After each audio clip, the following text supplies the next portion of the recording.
ada dari kelas D4 Teknik Informatika 3B dengan NPM 119.404. Pada kesempatan kali ini akan menjelaskan mengenai prediksi menggunakan Adobe Flash. Yang pertama itu buat aplikasi sederhana menggunakan Pandas. Jelaskan. Nah, jadi di sini kita membuat aplikasi sederhana menggunakan library Pandas. Di sini import library Pandas alias PD.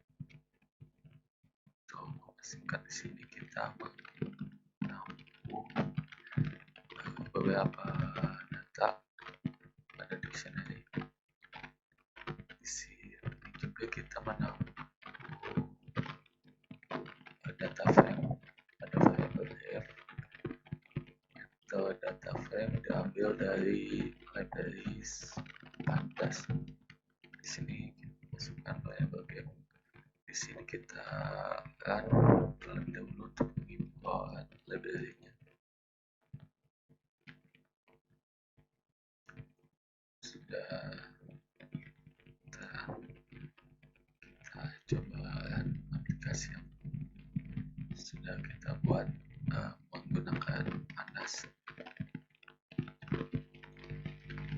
Nah, kita lihat hasilnya seperti berikut. Indeksnya sudah sesuai. Indeks 0 misal untuk data GTS dan seterusnya. Lalu buat aplikasi sederhana menggunakan NumPy. Di sini kita import library NumPy SMP. Dan di sini kita masukkan ke variabel fa. Kita di sini hanya membuat array berdimensi sederhana aja. Di sini kita gunakan metode array dari library NumPy yang isinya seperti arraynya seperti berikut. Kita print untuk lihat hasilnya dan juga kita hasil arraynya bisa dilihat seperti berikut. Selanjutnya buat aplikasi sederhana menggunakan Matplotlib. Oke, di sini kita import terlebih dahulu library Matplotlib-nya. Kita gunakan alias plt. Dan di sini kita membuat variabel a atau suku a dengan isinya seperti berikut. Jadi di sini merupakan seperti titik koordinat suku. Di sini juga kita membuat untuk suku b-nya. Di sini plt itu alias dari Matplotlib tadi untuk plot. Jadi metode plot yang menggunakan metode plot dari library Matplotlib tersebut. Di sini kita masukkan variabel a dan b-nya. Di sini kita beri label atau nama. Untuk suku a menggunakan next label. Untuk suku b menggunakan label.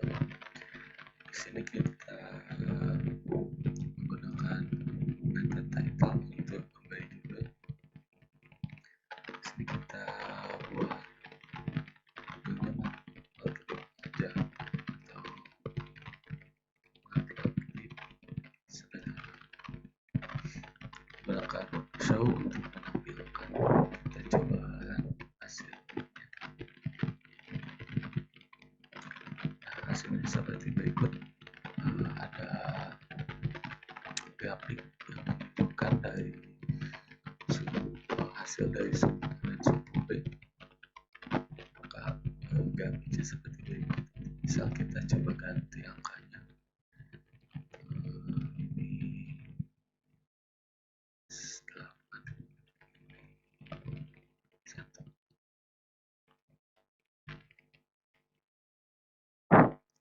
terlihat perbedaannya. Oke, penggunaan markdown grid sudah. Setelah dijalankan program klasifikasi random forest pada bagian teori bab ini. Nah, pertama-tama yang harus kita siapkan yaitu kita mendownload datasetnya terlebih dahulu. Dataset di-download dari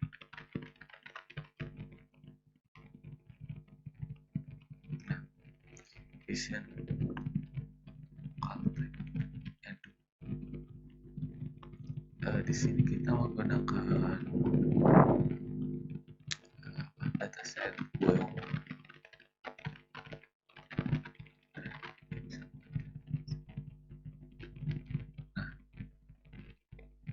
Berikut tampilannya. Di sini kita scroll ke bawah sedikit, lalu ada bagian download section. Di sini download all image and annotation yang berukuran 1,1 GB. Tinggal di download, lalu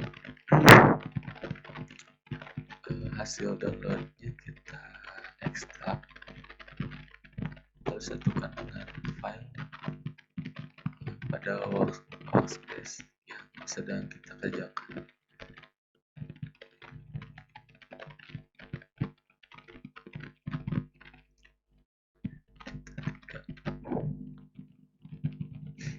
Nah, kita masukkan dataset tersebut ke folder data sehingga hasilnya seperti berikut. Nah, jadi terlihat lebih rapi aja. Nah, lalu di sini kita masuk ke implementasi codingan mengenai prediksi random forest.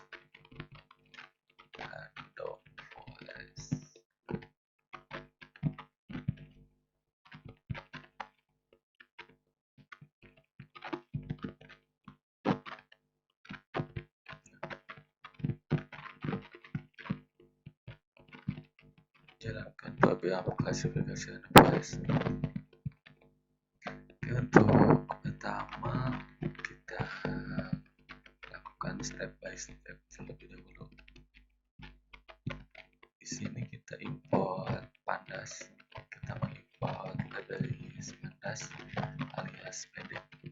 Di sini juga kita membuat variabel img att. Att di sini yaitu attributes. Kita persingkat saja. Buat variabel image attributes, lalu di sini kita gunakan metode read.csv dari library pandas untuk membaca dataset yang berformat txt. Jadi kita ini membaca dataset yang attributes. Nah, ini image attribute labels.txt. Ini headernya kita set none, error badlines kita set false, warning badlines kita set false juga. Kita gunakan kolom kosong 1 dan 2. Teknisnya yang digunakan yaitu image ID, attribute ID, dan juga person. Di sini kita print untuk melihat hasil print image attribute. Kita coba run cell.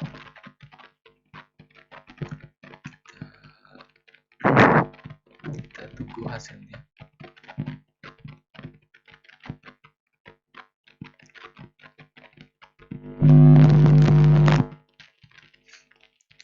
Nah, hasilnya seperti berikut.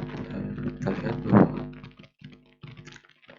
misal kita ini index 0 memiliki image ID 1, attribute ID 2, nilai personnya 0. Di sini ditampilkan 5 data paling terdepan dan juga 5 data paling belakang.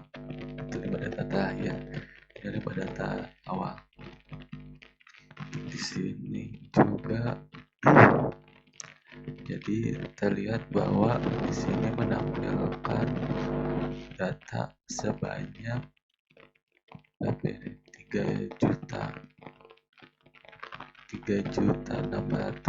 sekian rows dan juga 3 kolom karena kita hanya menampilkan kolom image ID, attribute ID, dan prism.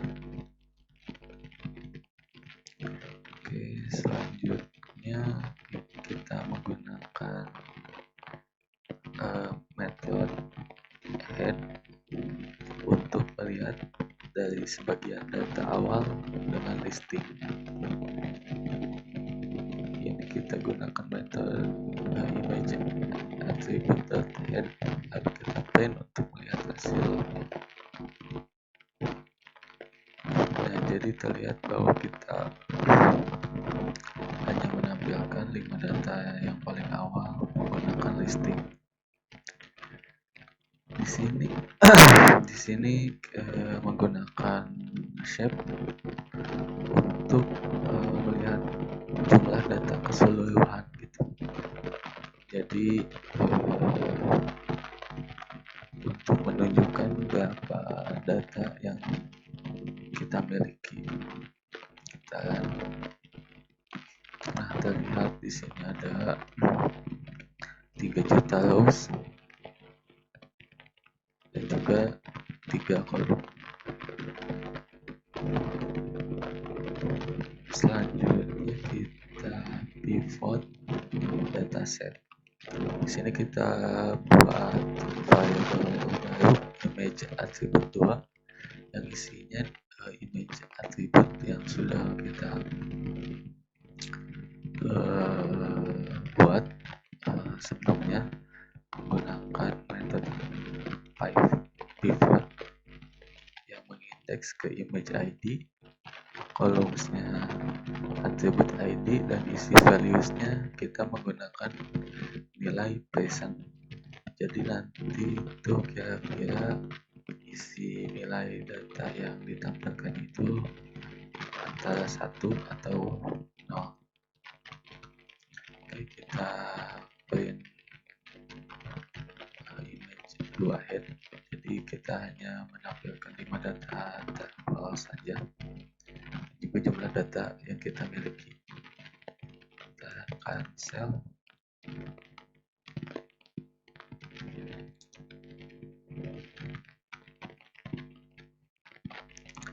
Nah, terlihat bahwa di sini atribut ID-nya sekian, image ID-nya sekian ke bawah ya, karena rows. Di sini isi datanya hanya menampilkan kosong atau juga 1 karena kita menggunakan nilai values dari present. Jadi isi datanya kalau ke 1 0 gitu. Di sini 5 row juga 310. Di sini total datanya di sini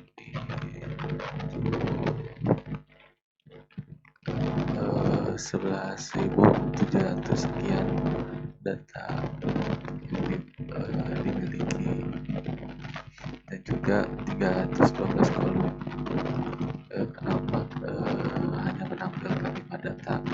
Karena kita menggunakan metode image 2 head tadi. Di sini sama dua sel ini. Dan selanjutnya membaca dataset label file txt. Di sini kita membuat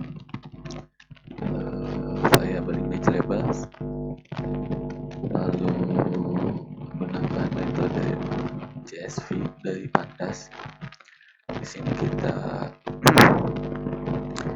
membaca data image class labels.txt yang dimana file ini berbeda dengan yang paling awal sudah kita buat di image attribute labels yang ini di dalam folder atau directory attributes. Jadi di sini kita membaca file yang berbeda, ini image class labels. Nah, ini headernya kita set namesnya image ID dan juga label. Di sini image labels kita buat set index image ID, kita print di atas ini.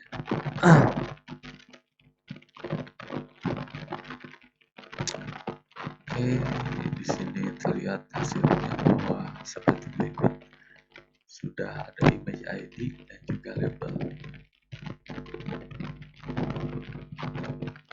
Selanjutnya kita gunakan head untuk melihat 5 data ke atas saja. Kita gunakan juga shape untuk menampilkan berapa jumlah rows dan kolom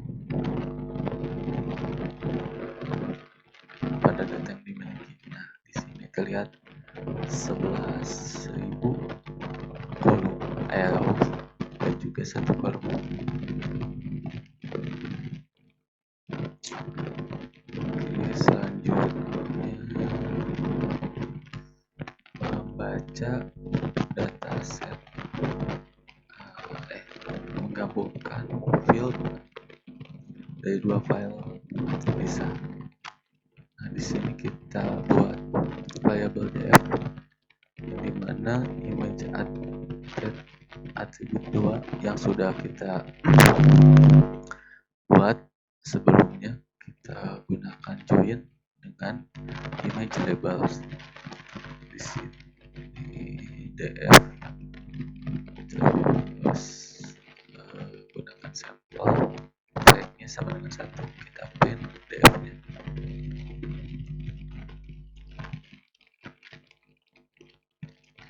Nah, sudah terlihat bahwa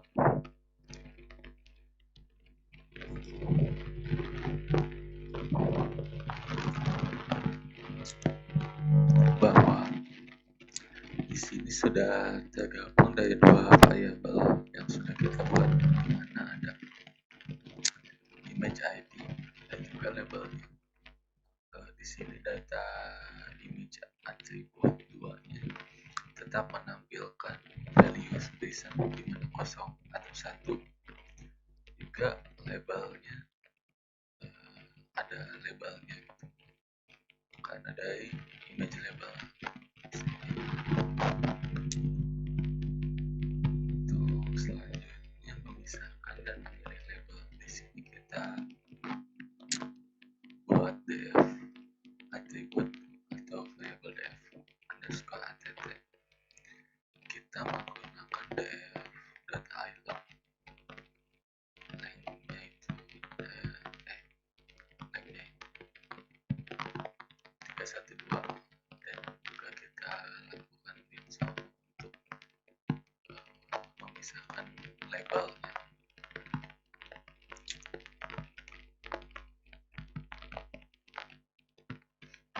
Nah, hasilnya seperti berikut. Lalu kita tampilkan 5 data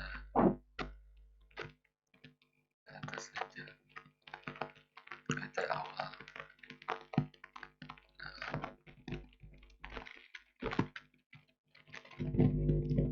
Ini yang atribut img att2. Nah, jadi labelnya itu sudah berpisah, tidak menyatu gitu kolomnya, bersatu kolomnya ke label. Nah, di sini lagi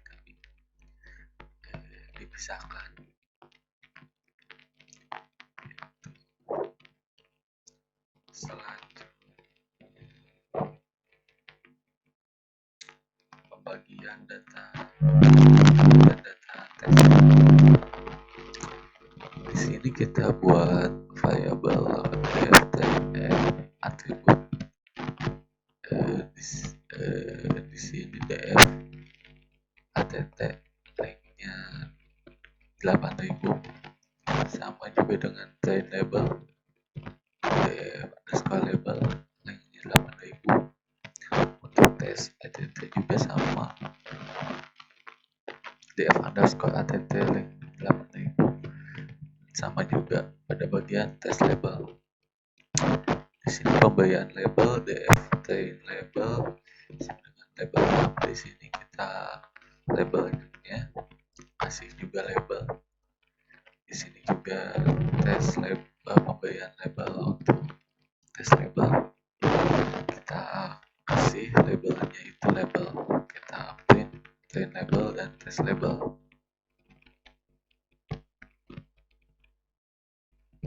Nah, hasilnya seperti berikut. Di sini ada ini yang tes label,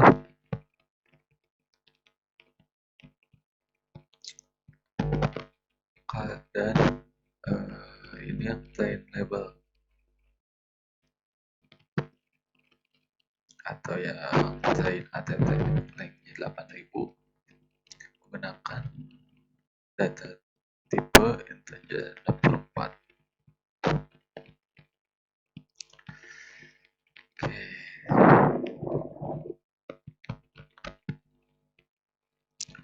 Selanjutnya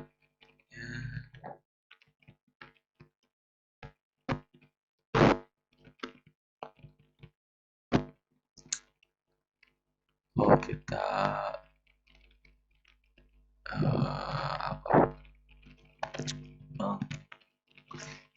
mendefinisikan classifier random forest classifier. Di sini menggunakan library scikit-learn yang sudah dibahas pada video sebelumnya. Mengimport random forest classifier, di sini clf, untuk mengidentifikasi untuk membuat classifiernya. Di sini kita gunakan random forest classifier yang sudah kita import dengan Maxwin tool 50, random state-nya 0 dan n estimatornya 100. Tambahin clf-nya atau classifier-nya, kita lihat.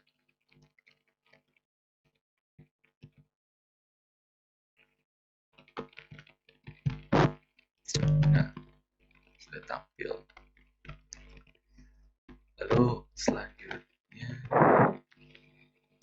kita lakukan fitting random forest dengan dataset lain yang sudah kita buat sebelumnya. Di sini menggunakan metode fit untuk melakukan fitting. Ini data train dan juga train label yang sudah kita buat sebelumnya. Lalu kita print clf.predict untuk melakukan predict, dan juga kita df train head untuk 5 data teratas terawal agar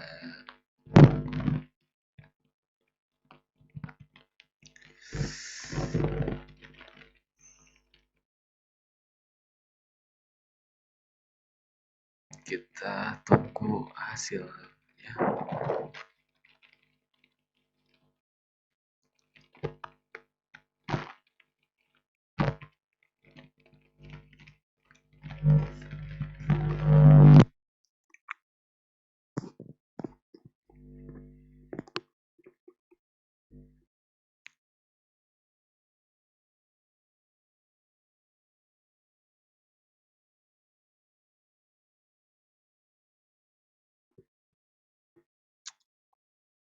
Nah, berikut hasil fitting dari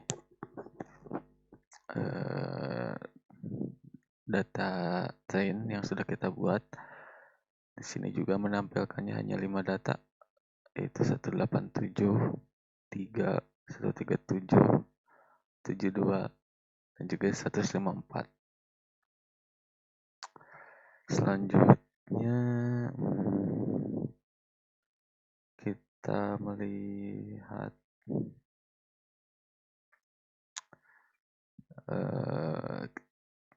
score dari klasifikasi. Di sini kita gunakan score. Di sini yang kita gunakan yaitu tes atribut, bukan train atribut. Ini tes label. Ini kita print CLF score untuk melihat hasilnya. Kita tunggu hasilnya.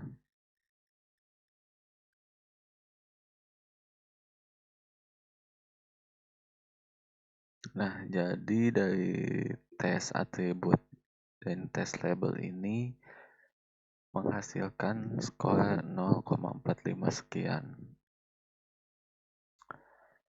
Oke, selanjutnya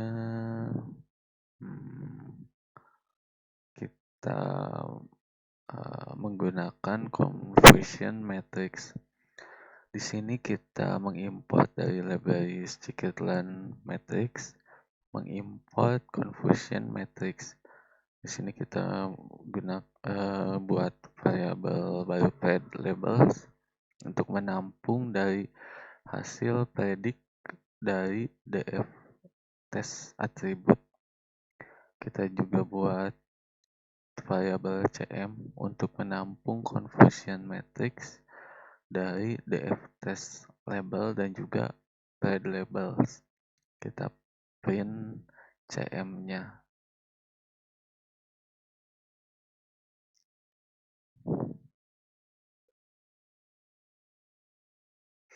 Nah, hasilnya seperti berikut. Datanya juga sudah berbentuk matrix. Jadi berbeda dengan yang sebelum-sebelumnya. Di sini ada berbentuk matrix. Selanjutnya kita plotting conversion matrix. Nah, jadi di sini kita akan melakukan plotting conversion matrix. Yang pertama kita import terlebih dahulu library matplotlib alias plt, juga import itatools walaupun tidak digunakan. Di sini kita buat plot conversion matrix yang isinya ada cm class. Kita buat normalisasinya false. Titelnya conversion matrix bisa diubah sesuai keinginan. CMapnya kita gunakan plt.cm.blues. Di sini ada if else condition di mana jika if normalisasi atau jika dilakukannya normalisasi maka cm sama dengan cm.astype float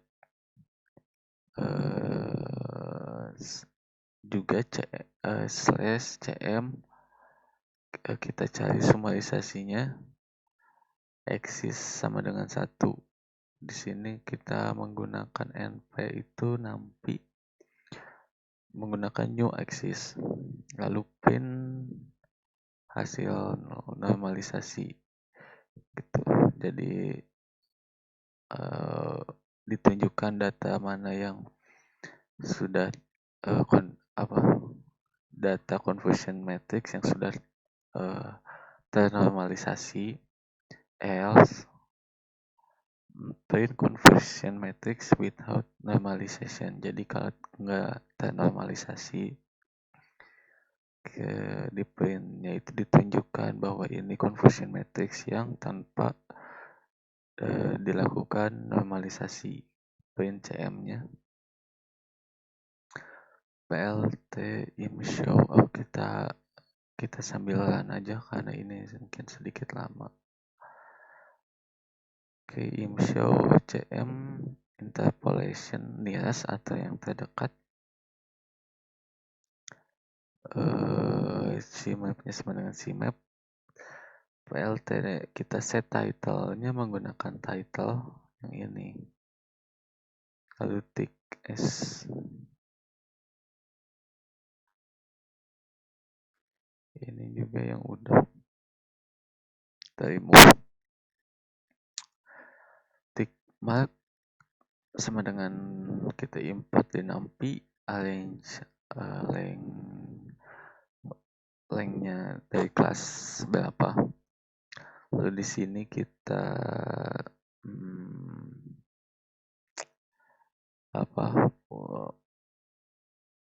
untuk lokasi atau label dari x-axis. Nah, jadi dari x-axis ini kita menentukan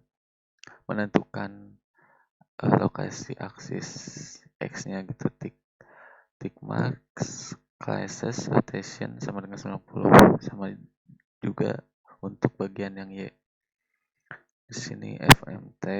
Nah, if normalizes else d s slash cmax slash 2 slash dibagi 2. Di sini type layout juga kita print label y dan juga label x. Untuk yang label y kita gunakan true label, untuk yang x kita gunakan predicted label. Kita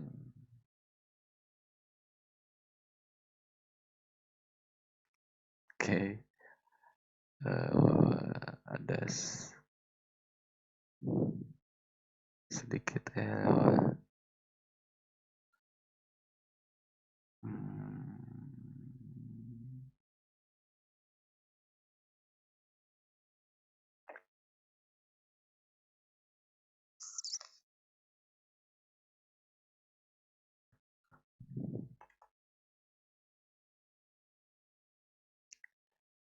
Invalid syntax.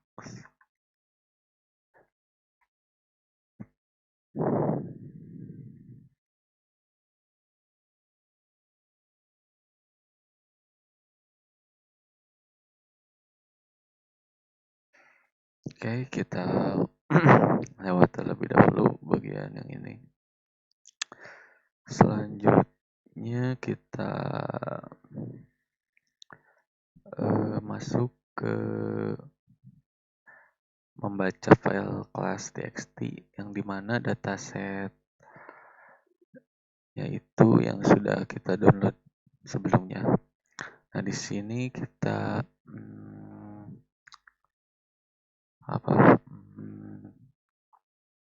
buat variabel baru birds karena datasetnya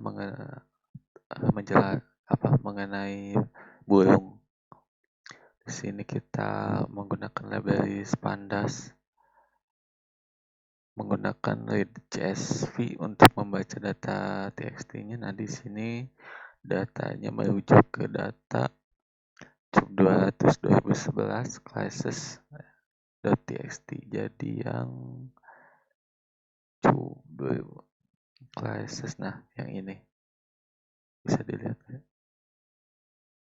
Nah, di sini terlihat ada banyak nama burung, sekitar 200. Ya, 200 pas. Kita coba print bird sesuai dengan bird's name. Nah, terlihat di sini ada 5 data awal dan juga 5 data terakhir. Di sini bird name lengthnya 200 karena tadi kita sudah lihat banyak datanya itu 200. Nah, di sini kita import numpys untuk melakukan plot hasil dari perubahan label. Import numpy as np. Di sini kita gunakan dari numpy set print option, yang dimana precisionnya kita set 2. Lalu di sini kita gunakan dari matplotlib, yaitu metode figur, yang dimana fig size-nya kita buat 60 dan juga 60. DPI-nya kita buat 300. Lalu di sini kita gunakan plot conversion matrix, dimana diambil dari CM atau conversion matrix yang sudah kita buat sebelumnya. Lalu kelasnya birds, lalu kita gunakan normalisasi true. Jadi datanya akan dinormalisasi. Plot shows untuk menampilkan. Nah, jadi hasilnya seperti berikut. Ini masih running ya. Ini hanya biometrics yang pertama. Jadi terlihat bahwa datanya sudah matrix. Di sini juga datanya sudah ternormalisasi. Kita tunggu mungkin beberapa saat.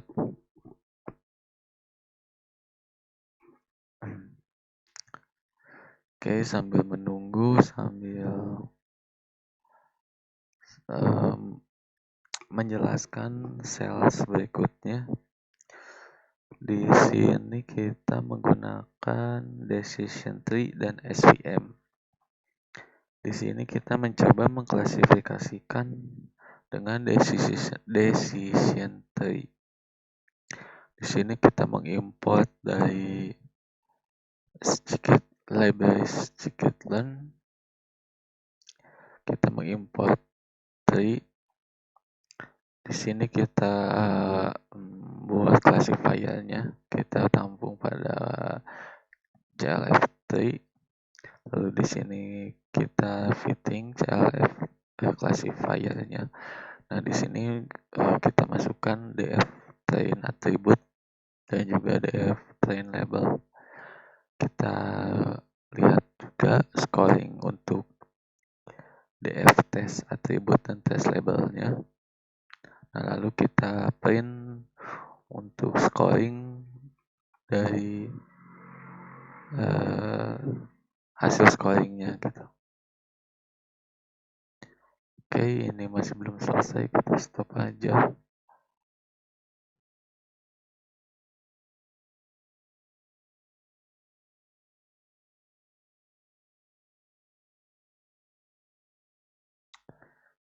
Kita coba yang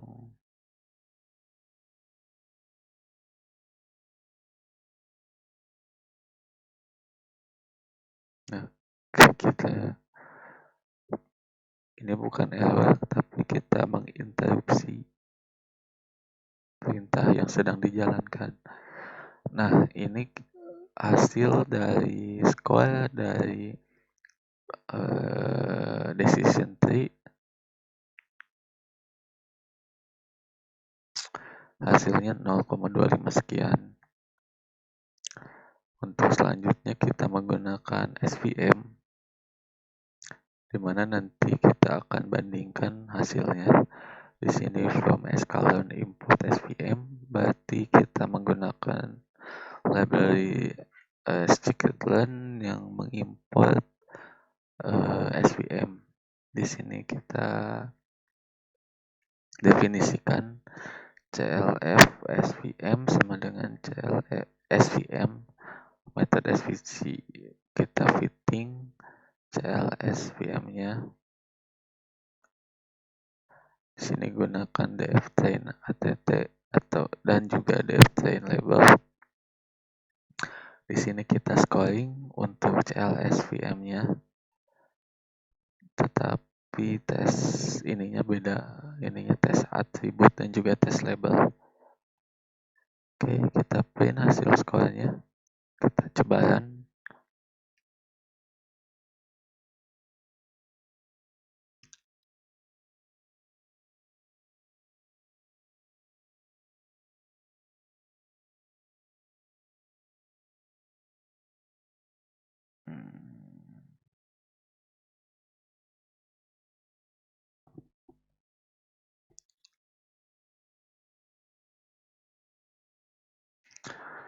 masih running, hasilnya juga belum terlihat keluar outputnya.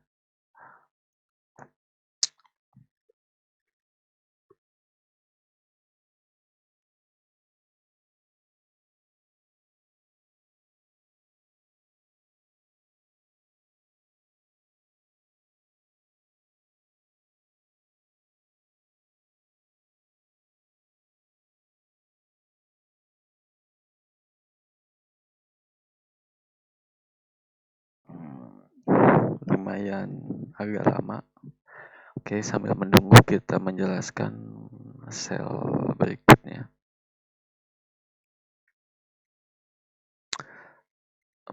Selanjutnya itu mengenai ini ya. Ini mengenai cross validation. Di sini kita menampilkan hasil cross validation untuk random forest.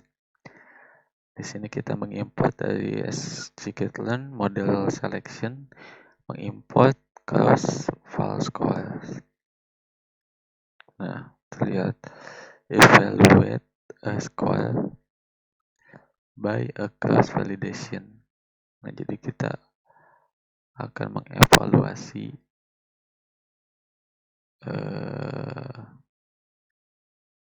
bentar, ini mengenai dokumen apa ya?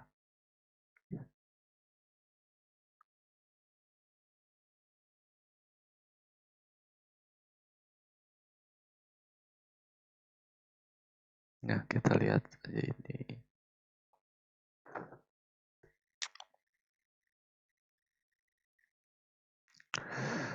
Oke, kita lanjut. Tadi sampai ke file score ya. Nah, di sini kita buat scores, yaitu diisi dengan class file scores. Ini classifier yang random forest yang sudah kita buat. Juga di sini ada data frame train attribute dan juga data frame train label CV sama dengan 5. Kita print akurasinya. Di sini yang scoresnya yang dicari itu min-nya atau data rata-rata dan juga STD-nya dikali 2. Oke, sebelum kita run, kita lihat hasil untuk penggunaan SPM. Di sini terlihat bahwa skornya lebih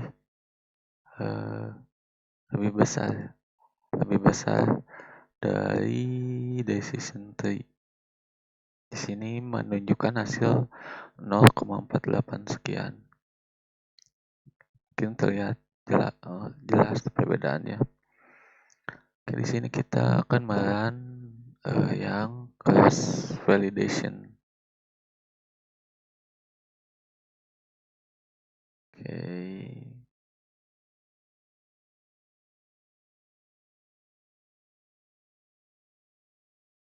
Mungkin akan memakan waktu sambil menunggu kita menjelaskan sales berikutnya. Selanjutnya ada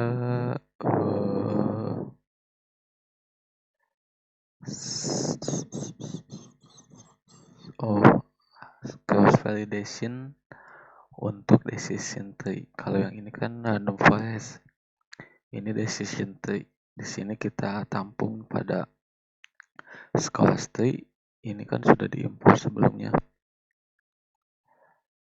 Cross scores di sini menggunakan classifier yang apa? Yang decision tree. Lalu di sini data frame train attribute, juga data frame train label, CV-nya sama dengan 5. Di sini kita cari main-nya dan juga kita cari STD-nya.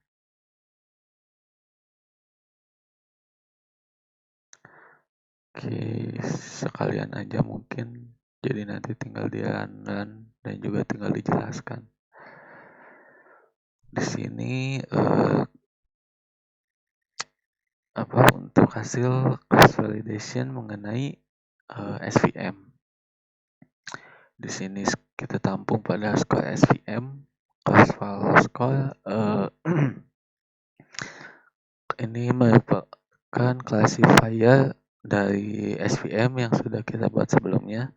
Lalu data frame train attribute, juga data frame train label CP sama dengan 5. Di sini kita sama memprint akurasinya berdasarkan min dan juga skor hasil skor SVM STD kali 2. Oke, mungkin selanjutnya kita akan menunggu saja hasilnya keluar.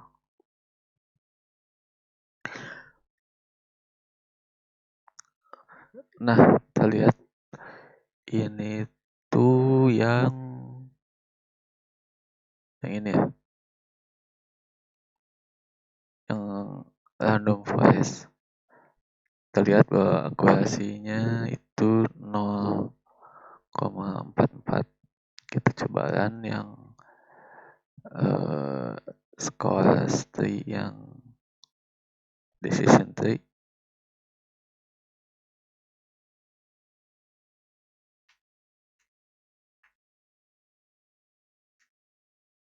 Nah, akurasinya itu 0,26. Jadi waktu yang digunakannya juga cukup singkat ya. Di sini kurang lebih 0,001. Oke, kita lihat untuk yang SVM.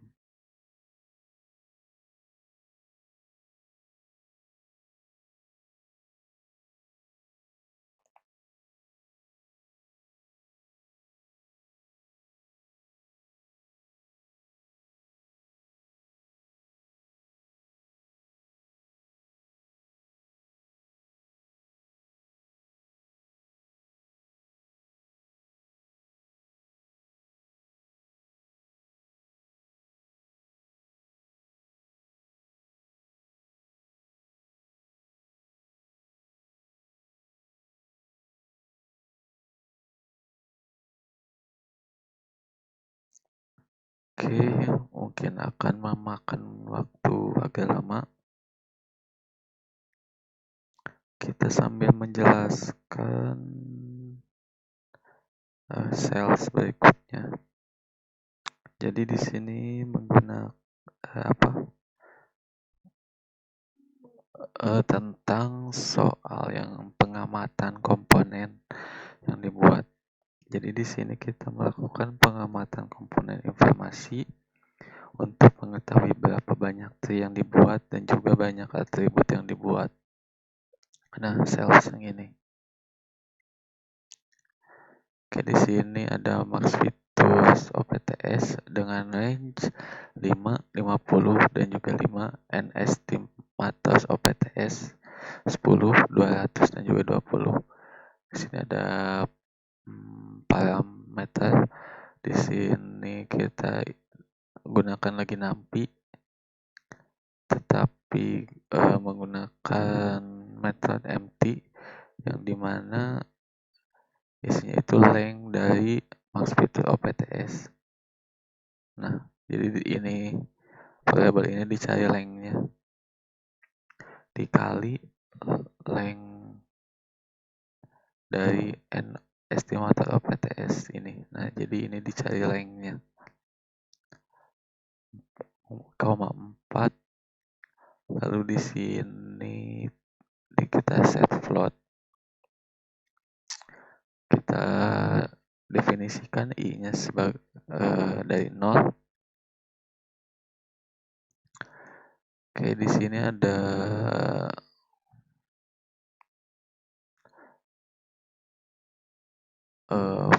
for max feature in max feature OPTS. Lalu di dalam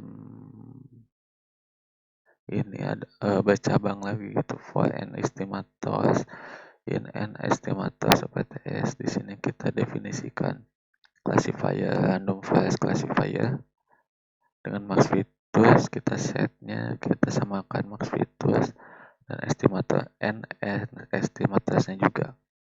Di sini kita squash, kita cari squashnya dari menggunakan class squash. Di sini ada classifier, juga data frame train attribute, dan juga data frame train label. Kita set CV-nya menjadi 5. Di sini ada beberapa parameter di mana kalau i-nya 0 sama dengan max Vitus ya, dan seterusnya sampai sini. Lalu i-nya itu tambah 1. Di sini kita print hasilnya max Vitus dan juga num estimatus. Oke, yang di sini apa yang scoring SVM sudah terlihat hasilnya, bahwa hasilnya lebih tinggi dari yang sebelum-sebelumnya, namun memakan waktu yang agak lama. Di sini kita cobaan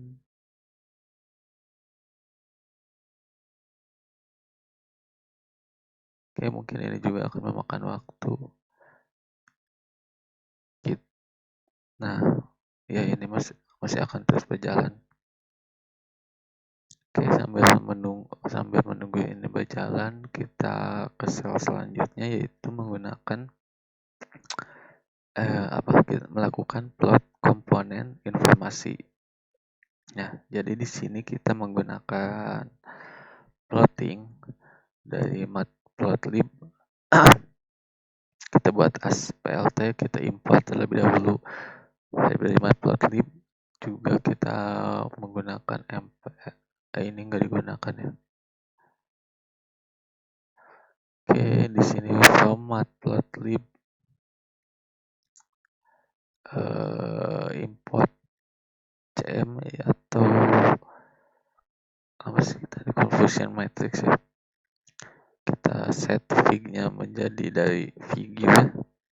Kita figure-nya menggunakan classifier.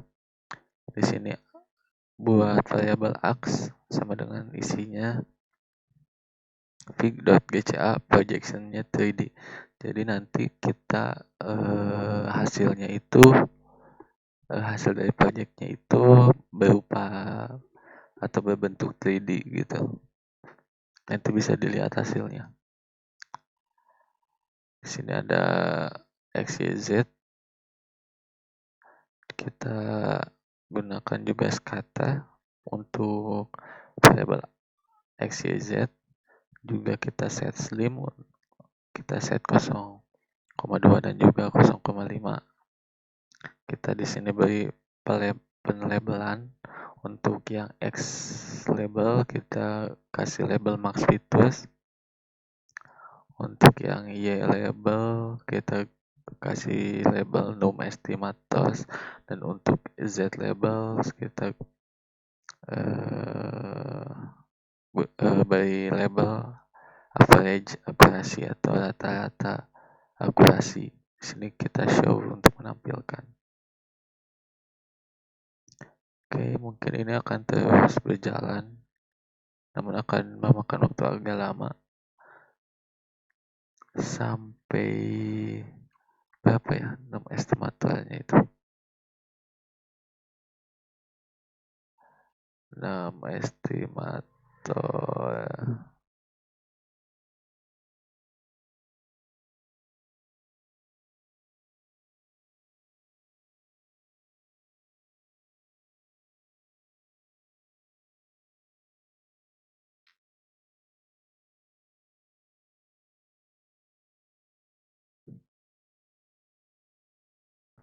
Oh, tidak ditampilkan.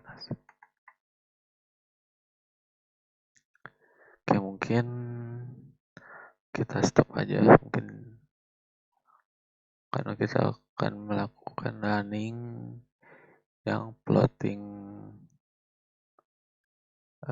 apa itu namanya teh, plotting komponen informasi kita run. Nah, hasilnya itu berbentuk 3D. Kita bisa tetap melihat data grafiknya. Di sini ada max fitnessnya dari berapa, sama max fitnessnya itu jadi dari range sampai 5, nama estimatornya itu 20, 40, 60, 80, dan di sini ada rata-rata akurasinya. Jadi grafiknya itu disajikan dengan berbentuk 3D gitu. Nah, dan berikut hasilnya. Bisa di-save. Oke, bisa. Oke, namun barangkali cukup yes, cukup sekian penjelasan dan praktikum mengenai prediksi menggunakan random forest untuk mata kuliah kecerdasan buatan chapter 3 ini. Kurang lebihnya mohon dimaafkan. Wassalamualaikum warahmatullahi wabarakatuh.